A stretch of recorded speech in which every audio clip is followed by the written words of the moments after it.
Patuloy ang pagdagsa ng mga nakikiramay sa burol ni Rene Baterbonia. Yan ang agenda report ni Richard Grande, nasa linya mula sa Talacogon, Agusan del Sur. Richard, ano nang update?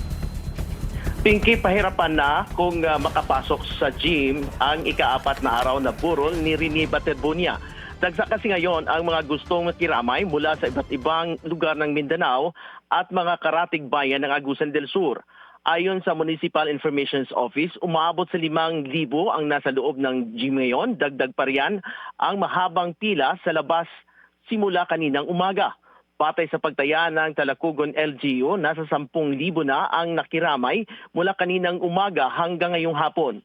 Kasama pa riyan ang mga magkakapamilya, magkakaibigan, grupo ng mga kabataan, mga basketball team, mga estudyante at residente ng Talacogon.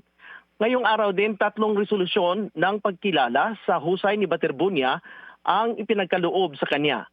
Yan ay mula sa provincial government ng Davao de Oro, lokal na pamahalaan ng San Francisco sa pangunguna ni Vice Mayor Jing Pulvira at mula sa Liga ng Vice Mayor ng Agusan del Sur. Pinky? Richard, may nakausap ka na ba ulit na kaanak ni Rene? Nakausap natin kanina ang lolo at lola ni Rene na sina si Ruby at Jocelyn Nuha at sinabi nilang nalungkot sila sa sinapit ng apo at minsan nila itong nakasama ng bata pa ito at hanggang nakilala nila kung nakilala ito sa larong basketball. Kada uwi ni Bubit, sabi nila may pasalubong itong gatas para sa lola at pagkain naman mula sa Davao. Lagi din daw bukang bibig ng apo kung magkakalaro ito, kung makapaglaro ito sa PBA kalaunan para maiahon sa kahirapan ang kanilang pamilya, lalong-lalo na ang kanyang lolo at lola. Gaya noon, ang sabi na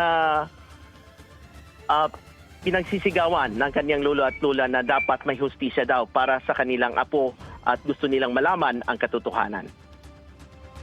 Maraming salamat, Richard Grande, nasa linya mula sa Talacogon, Agusan del Sur.